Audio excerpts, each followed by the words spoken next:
अस्सलाम वालेकुम dear friends, मैं हूं वरम रफ़ी। आप देख रहे हैं अल तैयब ट्रेवल्स का official channel airline Sikar. Welcome करता हूं आपको अपने चैनल पे। उम्मीद करता हूं आप सब खैरियत से होंगे। डियर फ्रेंड्स, आज का जो टॉपिक है, आपने अगर किसी मुल्क के लिए वीज़ा अप्लाई करना है तो उसके लिए बैंक स्टेटमेंट बड़ी अहमियत की हामिल है। ये बड़ा इंपॉर्टेंट डॉक्यूमेंट होता है बैंक स्टेटमेंट। ये असल बुनियाद, ये की डॉक्यूमेंट है आपका। इसी बुनियाद पे आपका वीज़ा लगता है और रिजेक्ट हो जाता है। वीज़ा ऑफिसर हमेशा बैंक स्टेटमेंट को फॉलो करता है। मैं आज कोशिश करूंगा आपको बैंक स्टेटमेंट के मतलब एक डिटेल्स बताऊं, ताकि उस लिहाज से आप अपनी बैंक स्टेटमेंट क्रिएट करें। इंशाल्लाह आपका वीज़ा अप्लाई करेंगे और वीज़ा लग जाएगा। तो शुरू करने से पहले आप दोस्तों से गुजारिश है कि मेरे चैनल को सब्सक्राइब कर दें, वीडियो को लाइक और शेयर कर दें और बेल आइकन पर जरूर क्लिक करें। आपने अगर मुझसे कोई क्वेश्चन पूछना है तो कमेंट्स करें, इंशाल्लाह आपको उसका रिप्लाई मिल जाएगा। और आपकी मोहब्बतों का शुक्रिया, आपने मुझे बहुत सपोर्ट किया और उम्मीद करता हूँ आप मुझे आगे भी सपोर्ट करते रहेंगे। डियर फ्रेंड्स, एक बात मैं आपसे करना चाहता हूँ कि मेरा चैनल चूँकि एक प्रोफेशनल चैनल है, उसमें आपको सिर्फ और सिर्फ ट्रैवल एंड टूर्स के हवाले से आपको मिलेंगी। आपको वीज़ा मिलेगा, उम्रा मिलेगा, हज के मुतल्लक, एयरलाइंस के मुतल्लक और इमिग्रेशन के मुतल्लक एयरपोर्ट इंफॉर्मेशन मिलेगी।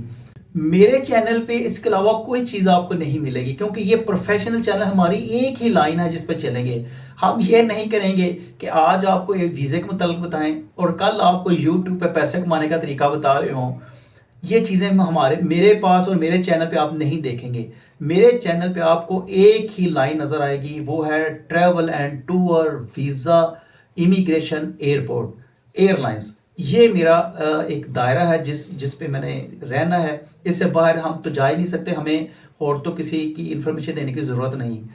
लिहाजा मैं इसलिए ये बात करनी ज़रूरी समझी कि मैं बहुत कुछ देखता हूँ। कोई एक दिन वो यूट्यूब पे पैसे कमाने की बातें कर रहे होते हैं और अगले दिन वो एक टूर पैकेज बता रहे होते हैं कि ये टूर पैकेज है। तो बहरहाल उनके अपना मिजाज है, हमारा अपना मिजाज है। हमारा प्रोफेशनल ट्रैवल एंड टूर है, तो एयरलाइंस के हम टिकटें सेल करते हैं, ये हमारा प्रोफेशन है। तो इंशाल्लाह हम इसी पे रहेंगे। शुरू करते हैं।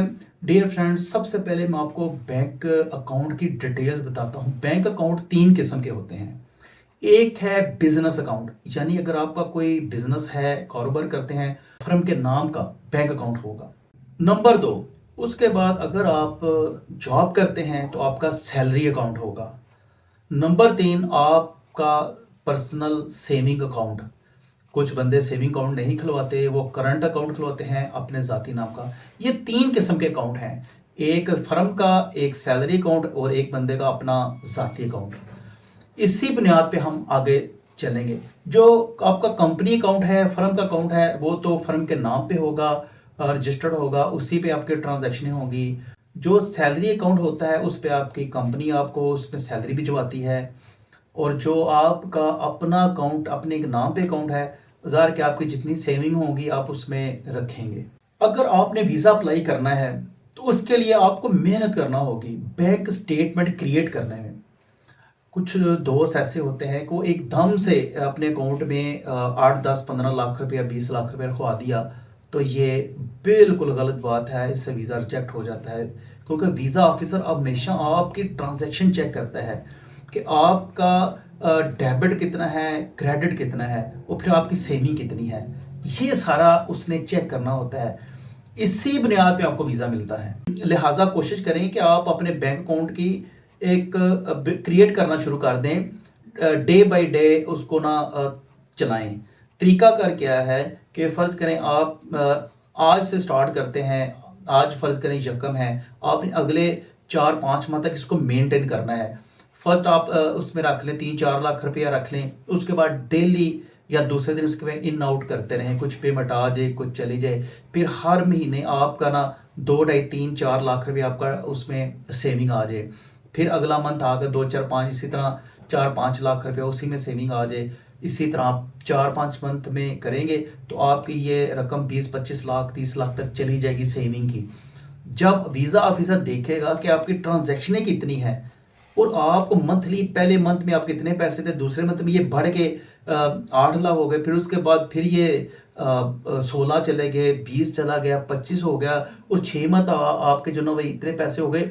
फिर वीज़ा ऑफिसर इस चीज़ को समझता है कि ये प्रॉपर अकाउंट चल रहा है, फिर इसको वीज़ा देने में कोई आर महसूस नहीं होती, हिचकिचाहट महसूस नहीं होती। और ये भी ज़हन में रखिए, वीज़ा ऑफिसर हमेशा क्लोजिंग बैलेंस नहीं देखता, वो आपकी ट्रांजैक्शन देखता है। आपके जो बैंक स्टेटमेंट जो है 1 या 2 पेपर की होती है ना, तो वो बड़ी थोड़ी होती है। अगर वही बैंक स्टेटमेंट 8 या 10 पेपर की होगी तो वो बड़ी स्ट्रांग होगी, इससे आपको फ़ायदा हो सकता है। जी डियर फ्रेंड, अगर आपका सैलरी अकाउंट है, तो अगर तो आपको कंपनी सैलरी आपके अकाउंट में भेजती है, तो फिर तो ये बड़ी अच्छी बात है। अगर वो सैलरी आपको कैश देते हैं, तो फिर आप अपना आपका एक सैलरी अकाउंट होगा, उसमें आप कोशिश करें कि एक मंथ की एक डेट रख लें फिक्स। फ़र्ज़ करें हर मंथ की 10 डेट को, अगर आपकी कंपनी आपको पहले भी पैसे दे देती है ना, तो आप कोशिश करें हर 10 तारीख को अपने अकाउंट में उतनी अमाउंट डाल दिया करें। फिर उसके बाद क्रेडिट कार्ड इस्तेमाल करें और उस ट्रांजेक्शन नोट हों। ये भी एक मेंटेन करने का, अकाउंट मेंटेन करने का बड़ा अच्छा तरीका है। आपको मैंने पहले भी बताया कि बैंक स्टेटमेंट एक बुनियादी चीज़ है। अगर बैंक स्टेटमेंट नहीं तो आपका वीज़ा भी नहीं। बैंक स्टेटमेंट आपकी बुनियाद खड़ी करती है, तो ये स्ट्रांग होनी चाहिए। डियर फ्रेंड, ये थी बैंक स्टेटमेंट मेंटेन करने की वीडियो। इसी तरीके से आप मेंटेन करें। मज़ीद इंफॉर्मेशन चाहिए तो आप मुझे मेरा व्हाट्सअप नंबर शो हो रहा है, उस पर रब्ता कर लें, मुझे कमेंट्स कर दें, मैं आपको रिप्लाई कर दूंगा। ताकि आपको किसी भी हेल्प की ज़रूरत है तो हम हाजिर हैं जनाब। तो डियर फ्रेंड, ये थी आज की वीडियो। उम्मीद करता हूँ आपको वीडियो पसंद आई होगी। ऐसे ही वीडियो देखने के लिए आप मेरे चैनल को सब्सक्राइब कर दें, वीडियो को लाइक और शेयर कर दिया करें, और बेल आइकन पर ज़रूर क्लिक करें। डियर फ्रेंड, ये थी आज की वीडियो। अल्लाह ने चाहा तो अगली वीडियो पर फिर मिलेंगे। तब तक के लिए अपना ख्याल रखिए, दुआ में याद रखिए। अल्लाह हाफिज़।